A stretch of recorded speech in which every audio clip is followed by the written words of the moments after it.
So around 4 weeks ago, I ordered a book online. And when this book arrived, I was quite surprised to see that it was not only the book that arrived, that I had ordered, but another book and also this little postcard here. It reads, "Dear client, if I'm not mistaken, this is your first order with my small web shop. And as a little sign of appreciation, I sent you this book as a small gesture. I hope you like it. Sincerely, GJR Search." And I felt weird, honestly, because you see, it's beautiful. Absolutely, I very much appreciated this. But what triggered my attention was what it says in the bottom right, GJR Search, a handwritten brand signature. Never seen this before. I always see logos, I know that, I can categorize that. Or people signing with their names under the umbrella of a brand, but never a handwritten brand signature. Now, you see, this touches upon many, many things that I want to talk to you about tonight. And I want to talk about the meaning of brands and what role they play in society, especially in a hyper-connected future. But before we jump into the hyper-connected future, let us just define a couple of terms. Now, brands are no more and no less than a phenomenon that is rooted in our ability as humans to imagine. You see, Yuval Noah Harari very beautifully said this in his very popular book *Sapiens*. If Peugeot, the French car manufacturer, were to produce airplanes tomorrow, Peugeot as a brand would still exist. And if Peugeot, or let's say all employees of Peugeot, would die in a tragic accident the day after, well, Peugeot would still exist. You see, brands can own property. They pay taxes. And if we really think about it for a little while, we recognize that brands are much like you and me. Especially in today's society, the role of brands is changing. Throughout any market globally and any age group, we see a shift of people moving towards brands to represent their beliefs and opinions. And that is very, very powerful. It comes from a notion that brands are easier to get to act on things that matter than politicians that simply repeatedly break our trust. However, we are still not able to talk to brands directly, as GJR Search shows. You see, chances are in your last interactions with brands, you were talking to a sales representative or customer service, but never to the brand directly. Who is this brand that is so influential in today's society? You see, and this is the very potential of digital assistants. Because digital assistants are of conversational nature. And before I step down this road, I want to actually take a step back and explain what conversation really means, just to recall it. You see, language developed tens of thousands of years ago. And this is a considerable amount of time to master the way we communicate. We tell stories to keep cultures alive and traditions. We express our emotions this way. We build relationships. Sometimes we also destroy them with it. You see, and undoubtedly, it is one of the most seamless, intuitive ways to communicate for us as humans. And that's the most important part here. It comes very natural to us. And that is the exact potential of digital assistants that are based on what we call conversational user interfaces. You see, those user interfaces allow for humans and machines to interact and to understand each other. This was there before, indeed, let's say 20 years ago. But 20 years ago, you had to understand the language of computers, syntax, to be able to communicate with them meaningfully.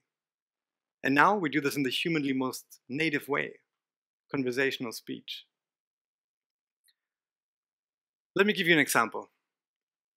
Here, the user asks Siri, the digital assistant in the Apple ecosystem, about her check-in times or the address of her hotel. And eventually Siri connects her to Kayak, the travel search engine. And what happens is that Kayak replies back. And what might seem like a small decision on phrasing actually carries huge implications on the way we perceive brands. Because here what happens is that Kayak talks to you directly. It says in direct speech, it talks to you saying your hotel is at 929 South Broadway. You see, this is pretty big in the world of brands. And now let's take this a step further. And let's talk about a time in humanity where we are hyper-connected. You see, advancements in natural language processing and artificial intelligence will eventually lead to the point where we won't be able to recognize whether we are talking with a human or with a machine. You see, we're talking about an era of humanity where we are constantly and emotionally connected to a single digital assistant that coexists with us. A digital twin, you might call. And it's only through this digital twin through which we will be able to access any information online. So the question is now, in this hyper-connected reality, where brands resonate the beliefs of people in society and opinions, and where brands now can talk back through conversation in human speech, well, what is the role of brands then? And please don't get me wrong, digital assistant here means something very open. Let's please open our interpretation to this, because eventually digital assistant here means the platform through which we communicate with this thing, whatever it is. Currently, we define digital assistants as helpers in our smartphones, as devices in our living rooms, or even as chatbots on websites. However, we're talking about an era of humanity where we are in a constantly interchanging experience without clear-cut boundaries. So in this hyper-connected world, let's see what brands really need to do. You see, eventually it boils down to building relationship, building a trusted, fundamental relationship with your customers. And it is very hard to navigate or to build relationships, if you think. I mean, we all know how hard it is to maintain friendships, especially. So I formulated two fundamental thoughts that aim at helping brands navigate this fundamental change. So the first is, don't be intrusive, but emotionally intelligent. You see, this relationship that brands must build with customers is not much different than any relationship between two people. If we were to be in a social relationship with each other, let's say a friendship, and I would call you 5 times a day, sometimes in the morning, sometimes in the middle of the night, simply to tell you how great of a painting I just painted, well, chances are you would very quickly exclude me from your social circle. Now, this is happening on a daily basis. If you're at the receiving end of an ad that you're being exposed to 5 times a day that is not relevant to you, not interesting, simply not informative or not entertaining, well, you will perceive this ad as an unwelcomed intrusion in your life, in the very moment you're in. However, on the flip side, if you're receiving a newsletter that is inspirational, that is very relevant to you at this point, that inspires you even, well, you will welcome this newsletter very happily. It's a welcomed intrusion, as Fritz Friedland from Kantar very beautifully said. So, in that sense, developing this certain emotional intelligence as a brand is very, very, very important. Eventually, what we mean is developing a sense of empathy through continuous customer research, a sense of self-consciousness of, is it appropriate to say the things we say when we right now interact with the people? And most importantly, an awareness of when is it appropriate to actually interact with customers. Because as we know, it's not always relevant in our lives. The second thought aims at the role of brands in people's daily lives, which is deliver value through assistance. You see, digital assistants currently are not very smart if we think about it. Take your smartphone as an own entity. It cannot order pizza without Deliveroo. It cannot, for example, get you a taxi without Uber. So eventually it is the brands that add the value to this default device. And it is those brands that eventually then have to become the extensions of the digital assistant's capabilities to deliver value throughout your daily life. Now, let's look at an example. The core service of airlines is to deliver you from point A to point B at around 35,000 feet in a pressurized tube, hopefully safely. Now, anything else than that is adding to the experience. So let's imagine we as friends, we booked a ticket to Madagascar in October. In this pre-flight phase in which we are, we have a lot of questions, you see. How's the culture? What do we have to prepare? This little uncertainty of the unknown. Now, why won't the airline now be able to assist me in this stage as a customer?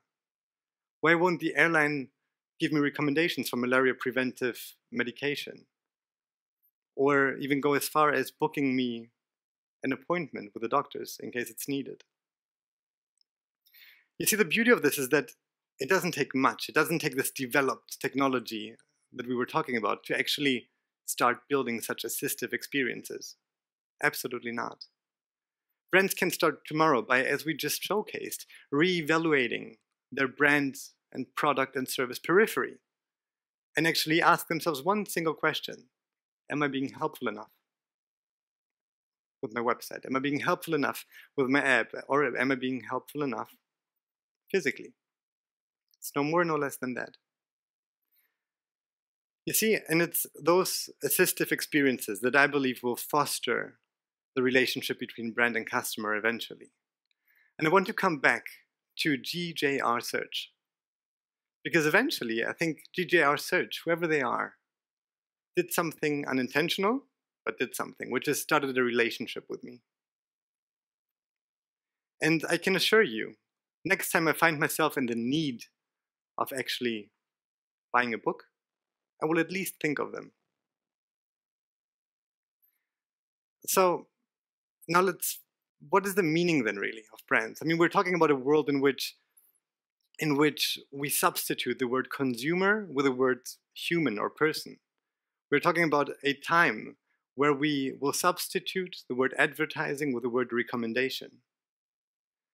So eventually, I believe that brands must recognize their importance in society and leverage this change and turn it into an opportunity that is based on more than just the economic dimension. You see, I'm thinking about a world in which we stop draining people with advertising, but create a natural gravitational pull towards the brand through authenticity and meaningful experiences. A world in which brands see their status that in society that they have and actually start using this power to act on things that really matter. Thank you very much.